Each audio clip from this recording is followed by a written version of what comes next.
오늘 우리에게 주신 하나님 말씀 민수기 35장의 말씀입니다. 구약성경 민수기 35장 9절로부터 34절까지의 말씀, 구약성경 256쪽에 있습니다. 민수기 35장 9절로부터 34절까지의 말씀을 함께 교독하도록 하겠습니다. 여호와께서 또 모세에게 말씀하여 이르시되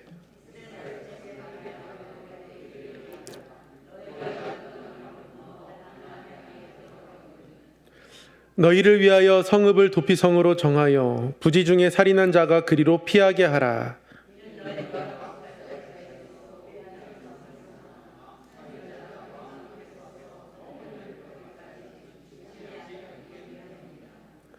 너희가 줄 성읍 중에 6을 도피성이 되게 하되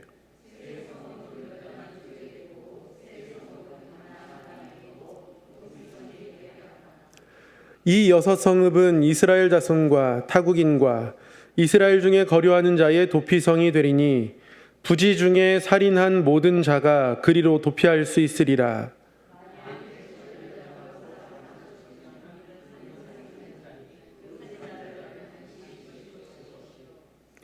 만일 사람을 죽일 만한 돌을 손에 들고 사람을 쳐 죽이면 이는 살인한 자니 그 살인한 자는 반드시 죽일 것이요.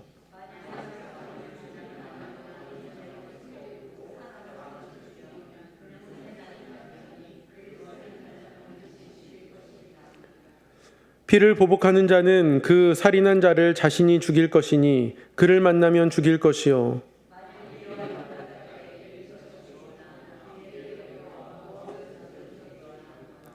아기를 가지고 손으로 쳐 죽이면 그 친자는 반드시 죽일 것이니 이는 살인하였음이라. 피를 보복하는 자는 살인자를 만나면 죽일 것이니라.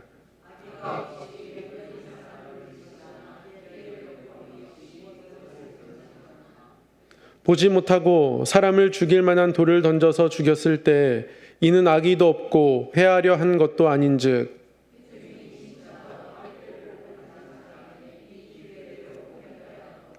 피를 보복하는 자의 손에서 살인자를 건져내어 그가 피하였던 도피성으로 돌려보낼 것이요. 그는 거룩한 기름 부음을 받은 대제사장이 죽기까지 거기 거주할 것이니라.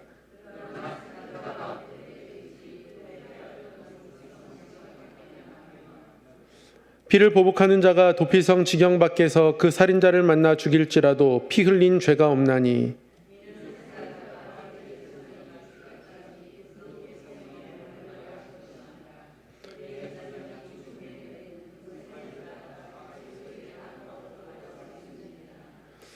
이는 너희의 대대로 거주하는 곳에서 판결하는 규례라.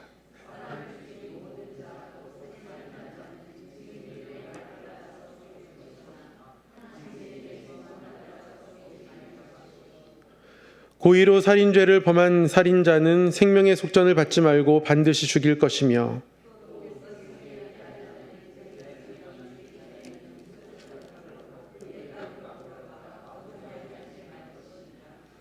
너희는 너희가 거주하는 땅을 더럽히지 말라. 피는 땅을 더럽히나니 피 흘림을 받은 땅은 그 피를 흘리게 한 자의 피가 아니면 속함을 받을 수 없느니라. 너희는 너희가 거주하는 땅 곧 내가 거주하는 땅을 더럽히지 말라. 나 여호와는 이스라엘 자손 중에 있음이니라. 아멘. 오늘도 하나님 앞에 말씀을 배우고 또 말씀을 따르고 그 말씀에 비추어서 예수님을 닮아가는 삶을 소망하며 이 자리에 나오신 우리 성도님들 환영하고 축복합니다. 우리 좌우에 계신 성도님들께 한번 이렇게 인사하겠습니다. 예수님을 닮은 사람이 됩시다. 한 번 더 이렇게 인사하겠습니다. 말씀 앞에 있는 당신이 아름답습니다. 오늘은 민수기 22번째 시간이기도 하고요. 또 오늘 민수기 마지막 시간이기도 합니다. 35장에 나타난 레위인 성읍과 도피성에 대해서 함께 공부해 보도록 하겠습니다. 저희가 꽤 긴 시간 동안 민수기 말씀을 함께 나누고 있습니다. 2월부터 나눈 것 같은데요. 거의 반년이 훌쩍 지나갔습니다. 민수기 전체 구조는 이렇게 되어 있습니다. 시내산, 광야 이야기, 요단 동편의 이야기. 여러 번 복습했죠.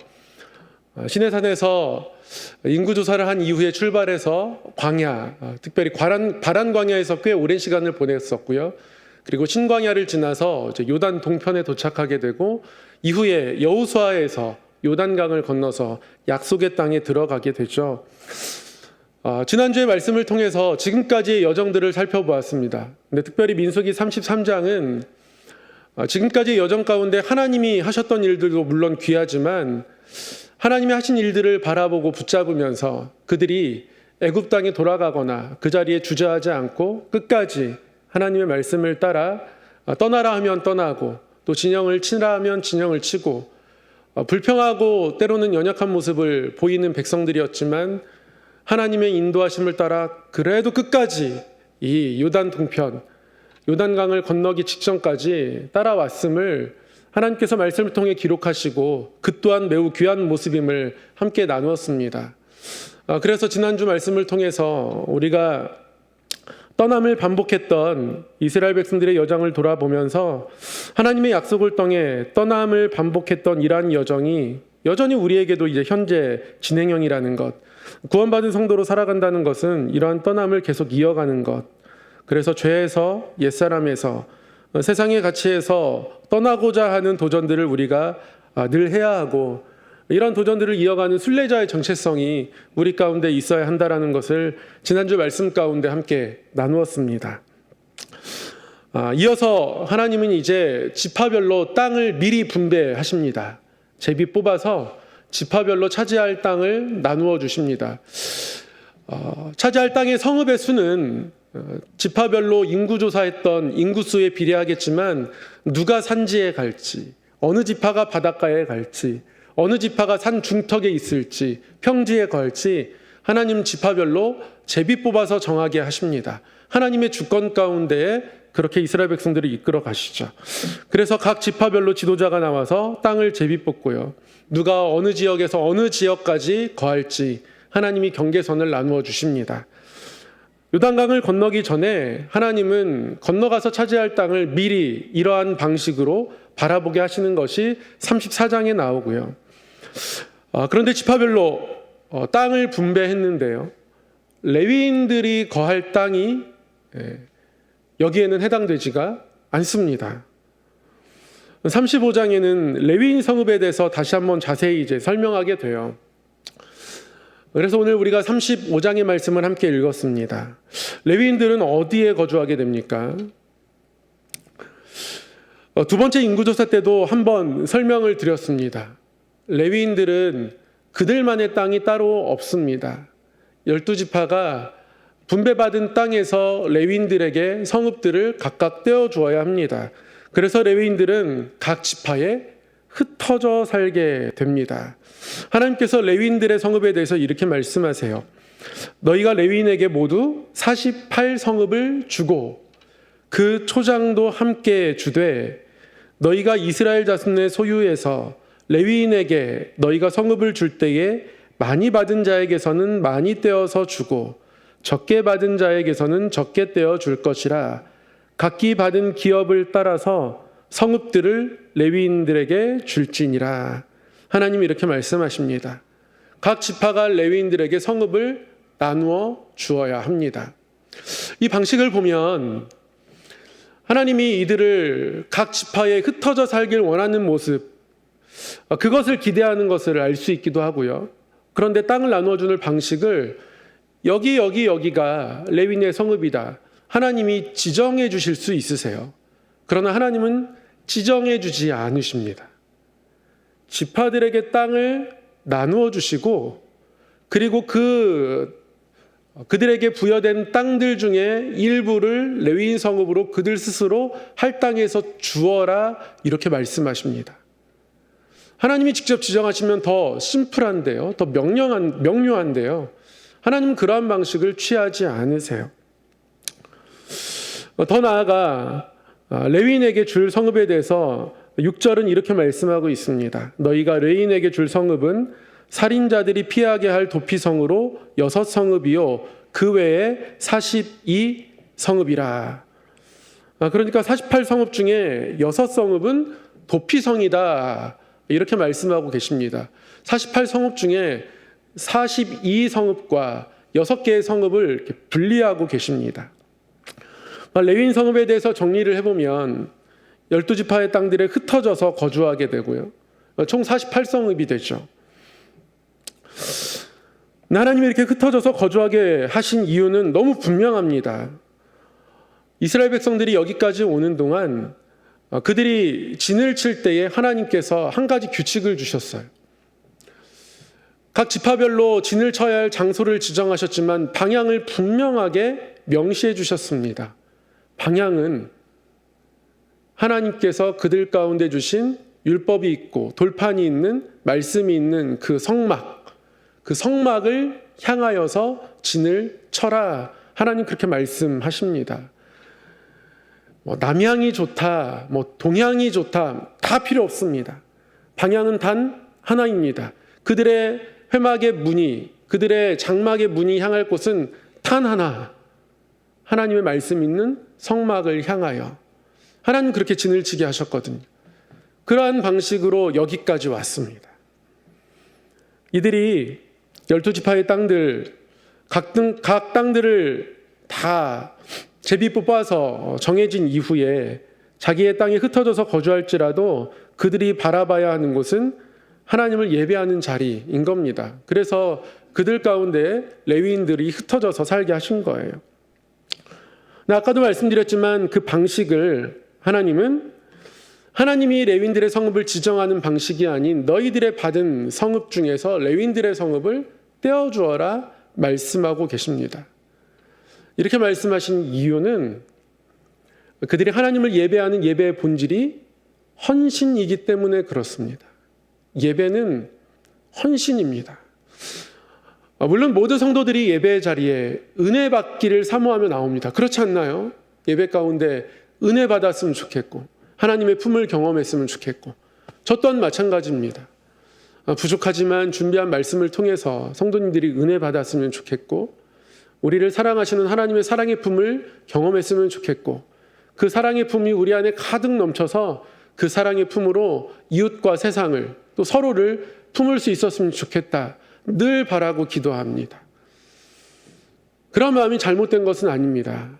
그러나 우리가 예배를 드린다라고 표현하듯 이스라엘 백성들이 하나님 앞에 성막에서 제사하러 나올 때부터 그들은 제물을 준비해서 나왔습니다. 그리고 그 제물을 태워드리는 방식으로 하나님 앞에 예배했습니다. 왜냐하면 하나님이 그들 가운데 함께 하시는데, 거룩하신 하나님이 함께 하시는 그들의 삶이 거룩하지 못했기에 그 거룩하지 못한 부정함을 하나님 앞에 태워드리고자 했기 때문에 그렇습니다. 여러분, 헌신의 마음이 어디에서 비롯되는 거겠습니까? 여기에서 비롯되는 겁니다. 하나님은 거룩하신데 우리가 거룩하지 못합니다. 그래서 우리를 태워드리는 마음을 가지고 나오는 자리가 예배의 자리입니다. 그래서 종파를 막론하고 교단을 막론하고 예배의 초입에 하나님께 참회의 기도를 드리는 순서들이 있습니다. 헌신이기 때문에 그래요. 우리를 태워드리는 것이기 때문에 그렇습니다. 예배는 하나님께 나를 드리는 겁니다. 하나님, 내가 하나님의 것입니다. 하나님, 나의 삶의 자리가 하나님의 것입니다. 그런데 내 뜻대로 살았습니다. 내 삶을 온전히 하나님께 드리지 못했습니다. 이것을 고백하는 것이 예배 초입에 반드시 있어야 할 순서인 것이죠. 그래서 하나님은 12지파의 모든 사람들이 자신들이 차지한 땅들에 흩어져 있을지라도 레위인들에게 그들의 성읍의 일부를 떼어주고 예배의 삶을 살도록 함을 통하여서 예배 자체가 헌신이라는 것을, 하나님께 드려야 하는 존재가 바로 우리의 본질이라는 것을 하나님 그들 가운데 꼭 기억하기를 원하셨던 것이죠. 그래서 하나님 12지파의 땅들에 흩어져서 레위인들 거주하게 하셨고, 그들의 성읍을 이스라엘 백성들로 하여금 자신들이 받은 성읍들 중에서 떼어주게 한 겁니다. 그리고 나서 하나님은 이들 중에 6성읍을 이제 도피성으로 지정하시죠. 요단 동쪽에 3개, 요단 서쪽에 가나안 지역의 세계. 그럼 도피성 들어보셨습니까? 하나님 왜 도피성을 지정하셨을까요? 이 도피성이 뭡니까? 오늘 본문 11절에 나와 있는데요. 이렇게 말씀하십니다. 너희를 위하여 성읍을 도피성으로 정하여 부지 중에 살인한 자가 그리로 피하게 하라. 이는 너희가 복수할 자에게서 도피하는 성을 삼아 살인자가 회중 앞에 서서 판결을 받기까지 죽지 않게 하기 위함이니라. 도피성은 누구를 위한 도피성입니까? 말씀에 기록된 그대로 부지 중에 살인하게 된 사람, 그가 피할 수 있는 곳으로 하나님이 도피성을 마련하신 것입니다. 누군가가 죽임을 당했다면 의도된 살인일 수 있고요. 의도하지 않게 일어날 수도 있습니다. 그러나 의도했든 의도하지 않든 누군가의 생명을 빼앗기면 그 생명을 소중히 여겼던 누군가에게는 커다란 슬픔입니다. 근데 이 커다란 슬픔이 슬픔으로 끝나지 않죠. 보복하는 마음을 갖게 됩니다. 그래서 하나님은 복수할 자에게서 도피하는 성으로 도피성을 만드신 겁니다. 이 도피성은 고의적이지 않은 살인을 저지른 자에 대한 보호의 차원입니다. 재판 전까지 보호하게 됩니다. 대제사장은 이 일에 대해서 면밀하게 재판을 하게 됩니다. 그리고 재판을 통하여서 이 사람이 고의로 살인한 것이 아니라면 판결한 대제사장이 죽을 때까지 도피성에 머물게 됩니다. 자기 삶의 자리로 의도하지 않은 살인이라 해서 돌아갈 수는 없는 겁니다. 왜냐하면 그 누군가에게는 트라우마이고 아픔이기 때문에 그렇습니다. 판결한 대제사장이 죽지도 않았는데 이 규례를 어기고 나는 의도하지 않게 죽인 거니까 괜찮아 라고 하면서 자기의 성읍으로 돌아가게 되었을 때 그때 이 사람을 죽인다면 그것에 대해선 그 피해 책임을 묻지 않겠다고 하나님 말씀하십니다. 하나님 이렇게 도피성에 대한 규례를 제정하여 주셨습니다. 이 일을 통해서 알 수 있는 하나님의 뜻이 있습니다. 11절 말씀에도 나와 있지만 하나님은 이 사람을 부주 중에 살인할 이 사람을 도피성으로 피할 수 있게 하셨던 이유는 그 사람에게 보복하고 싶어하는 사람으로부터 피하게 하신 겁니다. 하나님이 도피성을 마련하신 이유는 보복에 대한 경계인 겁니다. 누구에게나 이 보복에 대한 마음이 생겨납니다. 누군가가 나에게 서운하게 했을 때 갚아주고 싶고요. 누군가가 나에게 무안을 주었을 때도 갚아주고 싶습니다. 토론의 자리에서 누군가가 나에게 반대 의견을 내면 다음 토론의 자리에서 갚아주고 싶습니다. 어떤 교회는 재직회를 밤새서 하는 교회가 있다고 하더라고요. 왜 그렇겠습니까?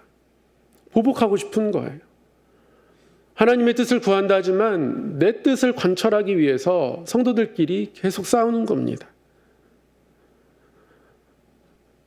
성도들이 하나님의 공동체가 보복하기 시작하면 생명력을 잃어버립니다.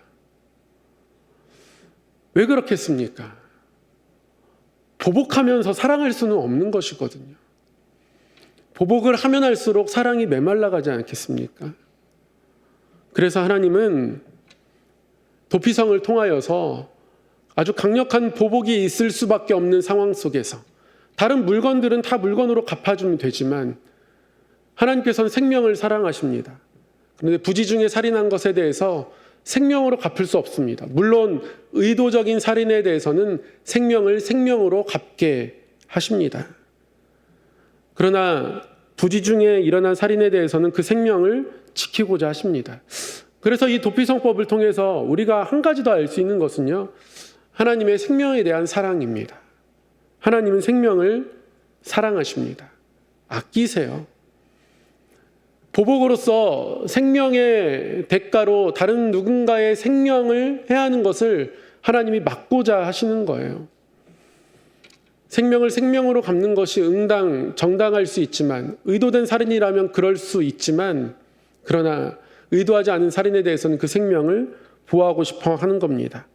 의도된 살인에 대해서 생명을 생명으로 갚는 것을 허락하시는 것을 보면 하나님이 일부 살인까지도 허락하시는구나, 지금의 정서로 보면 조금 하나님이 과격하신 게 아닌가 이렇게 생각할 수 있지만, 하나님의 본심은 33절 이하에 기록된 대로 하나님이 그러한 살인을 허락하시는 것이 중점이 아니라 하나님은 피를 통해서 하나님의 땅을 더럽히지 않기를 원하시는 겁니다. 왜요?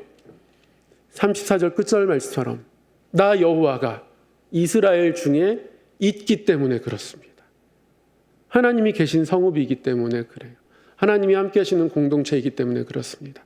하나님 그래서 절대 피로 그 땅을 더럽히지 않기 위해서 생명에 대한 사랑의 마음으로 누군가의 생명을 해한다면 그것은 자신의 생명을 내어놓는 것과 같은 것이고, 다른 사람의 생명은 안 귀하고 내 생명만 귀할 수 없는 거죠. 다른 사람의 생명을 가벼이 여기지 않으나 그러나 부지 중에 살인하게 되었을 때는 그 생명은 보호하시겠다. 하나님께서 그러한 규례를 이스라엘 백성들에게 확실히 주지시키고 있는 장면이 바로 이 도피성의 장면입니다. 도피성의 이 규례를 통해서 우리는 하나님이 생명을 사랑하신다는 사실을 다시금 발견할 수 있습니다. 그래서 결국 하나님께서 그 생명을 너무 사랑하시기에 생명을 생명으로 갚을 수밖에 없을 만큼 그만큼 귀한 것이라고, 다른 누군가의 생명은 너의 생명과 같은 것이라고 하나님 그렇게 말씀하시면서 부지 중에 살인한 데에서는 보호하시고 의도된 살인에 대해서는 생명을 생명으로 갚을 수 있는 것을 허락하시면서 결국 이 하나님의 규례를 하나님 스스로 지키시는 사건이 우리 가운데 나타나게 되죠. 어떤 사건입니까? 생명을 생명으로 대신 갚으시는 사건. 우리 예수 그리스도의 십자가 사건이죠. 하나님께서는 생명을 사랑하십니다. 우리 생명을 사랑하셔서 그래서 그 생명을 생명으로 갚으십니다. 우리의 생명을 위해서, 우리의 구원을 위해서 예수 그리스도의 생명으로, 예수 그리스도의 십자가로 그 모든 것들을 대신하시게 되는 거죠. 그래서 이 도피성의 이야기는 십자가의 그림자이자 예고편이기도 합니다. 이 35장 말씀을 통해서 우리는 하나님이 생명을 귀히 여기신다는 사실을 깨달을 수 있습니다. 이게 하나님께서 가나안 땅에 이루시고자 하는 어떤 하나님의 공동체, 하나님 백성의 성읍들의 아주 본질적인 모습입니다. 그래서 하나님은 그 땅의 성읍들을 각 지파에게 나누어 주시면서 레위인 성읍들을 흩어져 분포하게 하시면서 하나님 그들에게, 레위인들에게 성읍을 떼어주어야 하고, 그리고 그 중에 6개는 도피성이고 도피성을 이렇게 지켜야 한다, 그렇게 말씀하고 계신 것이죠. 그리고 이제 36장에 가면 하나님이 주신 경계가 흐트러지지 않도록 해야 한다는 것을 강조하시면서 한 가지 예를 들어서 마지막으로 확정적으로 말씀하시는데요. 그것은 27장에 나왔던 그 사건과 똑같습니다. 27장에서 슬로보앗의 딸들이 아들이 없는데 우리의 성읍은 어떻게 합니까? 그때 하나님이 슬로바앗 딸들에게 아들이 없으면 딸이 없으면 형제가 없으면 친족이 그 땅을 물려받아서 지파별 경계가 무너지지 않도록 해야 한다. 하나님 그렇게 말씀하셨거든요. 내가 준 경계를 지켜가라는 거죠. 지파별로 누군가의 땅을 탐하지 말 것을 하나님 말씀하신 것이고요. 그래서 하나님 다시 한번 슬로바앗 딸들에게 주셨던 규례를 36장에 말씀하시면서 그 땅의 경계를 너희들 스스로 허물지 말라고, 내가 너희들에게 준 경계를 소중히 여기라고 강조하시는 것으로 그렇게 땅 분배에 관한 이야기가 34, 5, 6장에 나타나 있습니다. 이렇게 해서 민수기의 모든 이야기가 마무리되게 됩니다. 오늘 우리가 35장의 내용을 간략하게 살펴보았는데요. 우리가 35장의 말씀을 통해서 하나님이 꿈꾸시는 땅은 하나님이 자기 백성을 사랑하신 사랑이 풍성한 땅이라는 것을 다시금 깨닫게 됩니다. 하나님께서 이스라엘 백성들을 가나안 땅에 보내시는 이유 중에 하나는 가나안 땅에 죄악이 가득 찼기 때문에 그렇습니다. 죄가 가득 찬 가나안 땅에 하나님은 자신의 사랑이 가득한 땅을 채우고 싶어 하셨던 겁니다. 그리고 우리의 삶에도 마찬가지죠. 그래서 그 하나님의 나라를 예수 그리스도의 십자가를 통해 우리에게 더욱더 분명하게 나타내신 겁니다. 십자가는 우리의 도피성과 같은 겁니다. 또한 십자가는 그래서 우리가 이루어갈 사랑의 성읍이기도 합니다. 사랑하는 성도 여러분, 민수기 35장 말씀을 통해서 하나님이 도피성을 그들 가운데 세워주셨고, 도피성을 세워주신 이유를 하나님께서 설명하시면서 하나님이 생명을 사랑하고 계심을, 그리고 생명을 생명으로 갚을 만큼 생명은 소중한 것임을, 그래서 우리의 생명을 소중히 여기셔서 예수 그리스도의 생명으로 우리의 모든 것들을 다 사하시고 하나님의 자녀로 새로운 생명 주셨음을 우리는 함께 묵상하고 깨달을 수 있습니다. 우리를 통하여서 이 하나님께서 이루시는 생명의 역사가 우리가 보복의 마음을 내려놓고 우리가 경험한 십자가의 사랑, 우리가 살아가는 하나님과의 만남의 이 자리, 삶의 자리가 도피성이 된다면 그 도피성에 누군가가 다시 또 피할 수 있게 될 겁니다. 그렇게 사랑의 땅으로 바꿔가는 것이 하나님이 우리를 통하여서 또한 교회를 통하여서 이 땅에 이루고자 하시는 하나님의 나라라는 것을 오늘 말씀 기억하시면서 함께 우리의 마음속에 새기기를 주님의 이름으로 축복합니다. 이렇게 해서 민수기를 다 마치도록 하겠습니다. 짤막하게 전체 복습을 하고요, 민수기를 마치도록 하겠습니다. 긴 시간 동안 민수기를 공부했는데요, 제가 중간에 보니까 조금 이걸 기억해야겠다라고 생각하시는 분들은 이렇게 화면을 핸드폰으로 이렇게 찍으시는 분들도 계시더라고요. 이런 부분들 목사님 좀 저에게 주시면 좋겠습니다. 이렇게 공유를 요청해온 분들도 간혹 계셨습니다. 그래서요, 오늘 총정리도 하고 총정리한 내용들을 좀 기억을 해놓으면 좋겠다 싶은 마음이 있어서요, 예배 끝나고 카카오톡 채팅창에다가 자꾸 오픈 채팅창을 만들어가지고 좀 이렇게 카톡 좀 많이 올릴까 좀 걱정도 되는데요. 이게 가장 간편하고 손쉬운 방법이겠다 싶어가지고요. 성함, 수요, 성경, 강해를 검색하시고 비밀번호가 걸려 있습니다. 몇 번일까요? 어떻게 하셨어요? 이게 1급 비밀인데. 129를 치시고 들어오시면 제가 지금부터 이제 이렇게 띄워드리는 민수기 전체 내용의 정리들을 한번 올려드리도록 하겠습니다. 그래서 우리가 민수기를 거의 반년 동안 이렇게 공부했구나라고 기억하시고, 또 뭐 추가로 요청사항이 있으면 거기에 올려주시면 제가 또 정리해서 올려드리도록 하겠습니다. 총복습을 하고 우리 찬양하고 기도로 마치도록 하겠는데요. 늘 살펴봤던 그림입니다. 시내산에서 또 광야에서 요단 동편에서 이스라엘 백성들이 하나님의 약속을 따라 걸어갔던 여정이 민수기에 나와 있죠. 시내산에서 여정을 보면 지파별로 인구조사를 합니다. 싸움에 나갈 성인들을 계수하게 되죠. 그리고 지파별 진영을 지정합니다. 이때 중요한 것은 방향이 늘 회막을 향해 있어야 합니다. 그리고 나서 레위인 인구조사합니다. 레위인 인구조사는 한 달 이상 된 사람들을 계수하죠. 그런데 레위인이 한 달 이상 된 사람을 계수해 보니까 22,000명. 그런데 이스라엘의 장자의 수를 또 계수해 보니까 22,273명인가요? 좀 많습니다. 그래서 그들에게 하나님께서 그들의 장자의 숫자가 더 많고 레위인이 부족하니까요, 이때 생명의 속전, 예물을 드려서 장자의 숫자가 오버된 만큼을 하나님이 예물로 드리게 하시죠. 그러니까 레위인이 이스라엘 지파에 있어서 어떤 장자의 역할을 한다라는 거예요. 그러니까 레위인이 죽으면 이스라엘의 생명이 끊기는 겁니다. 장자가 끊어지는 거예요. 하나님이 그러한 레위인 인구조사를 또 시내산에서 하셨죠. 그리고 하나님 낫시린 규정을 주십니다. 레위인이 아니어도 특별히 삶을 구별하여서 성막에 나와서 내가 제사장 우산이라도 들고 있겠다, 뭐라도 하겠다, 섬기고 싶다 라고 헌신하는 사람들은 나시린으로 헌신할 수 있도록, 레위 지파가 아니어도 헌신할 수 있도록 하나님 나시린 규정을 주셨고요. 그리고 나서 이제 두 번째 유월절을 지키죠. 그리고 나서 10장에서 약속의 땅을 향해서 나팔을 불며 출발하게 됩니다. 이게 이제 시내산에서 있었던 일들이죠. 그러고 나서 이스라엘 백성들이 이제 광야의 여정을 시작합니다. 이 광야의 여정이 굉장히 이스라엘 백성들에게 힘들고 어렵고 또 중요한 여정입니다. 서두에 처음 말씀드렸지만 민수기의 영어 성경의 제목은 넘버스이지만 히브리 성경의 제목은 벳 미드바르, 광야에서, 이런 뜻이거든요. 그만큼 광야의 여정들이 중요한 겁니다. 다베라, 그들의 진영 끝이 불사라졌고요.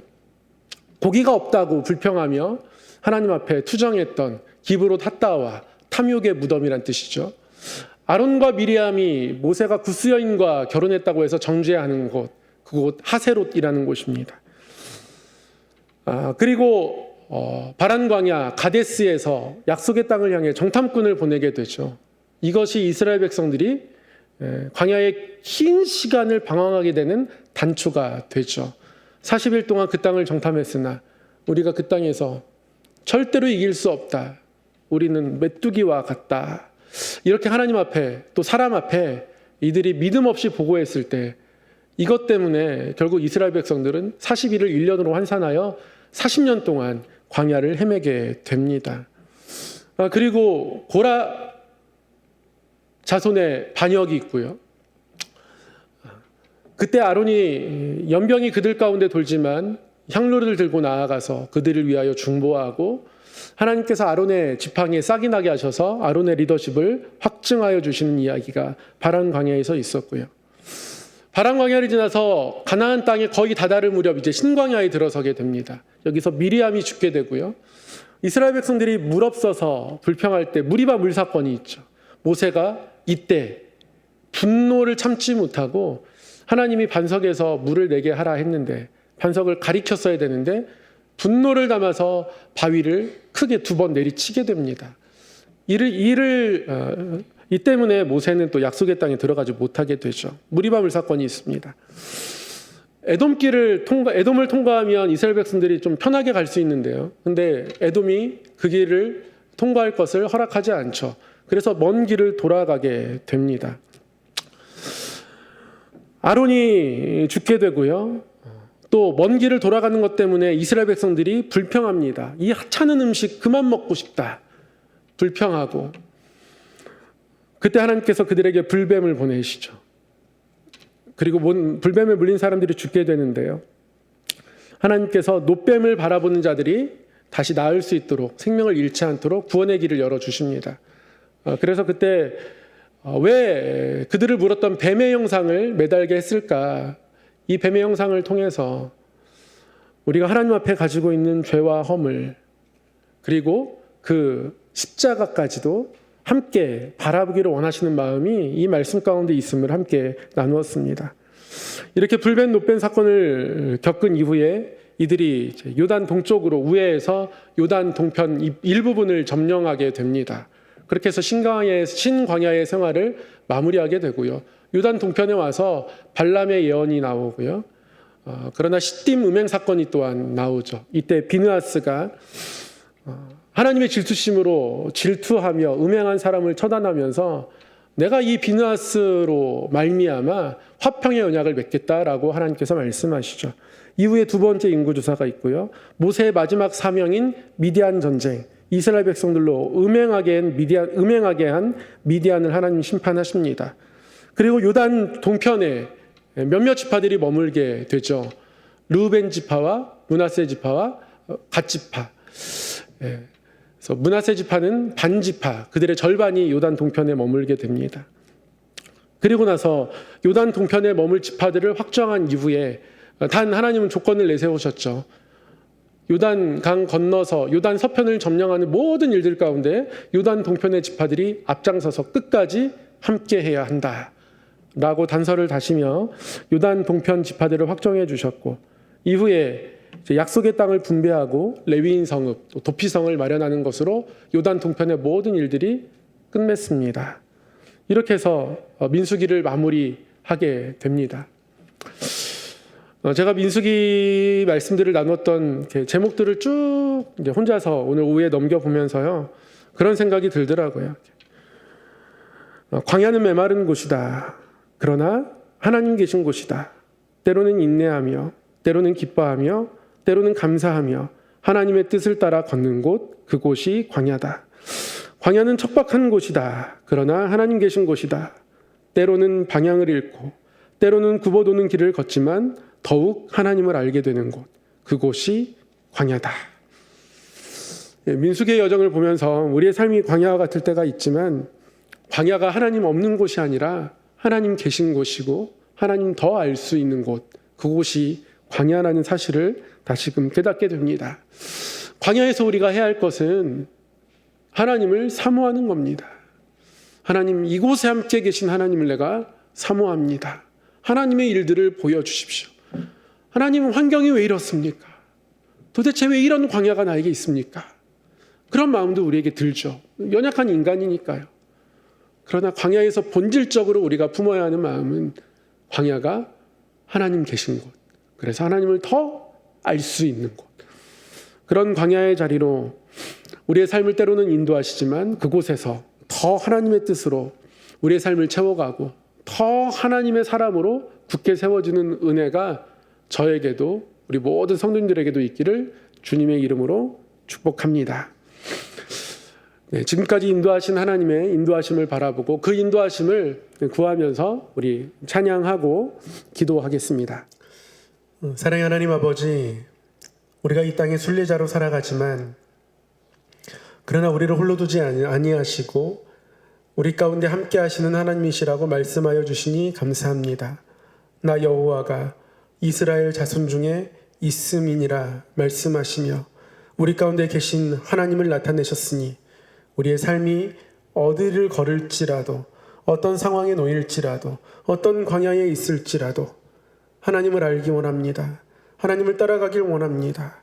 하나님의 뜻을 끝까지 붙들길 원합니다. 하나님의 영광을 사모하며 기다립니다. 여호수아와 갈렙과 같은 믿음으로 끝까지 살아갈 수 있도록 우리를 붙드시고 인도하여 주시옵소서. 우리 삶에 있는 모든 기도의 제목들 위에 하나님 응답하시고 하나님의 인도하심을 늘 경험하며 살아가는 시온의 대로가 우리 모든 상황의 권속들의 삶 가운데에, 가정 가운데에, 일터 위에 모든 걸음걸음마다 임하게 하여 주시옵소서. 믿사오며 우리 주 예수님 이름으로 기도드리옵나이다. 아멘.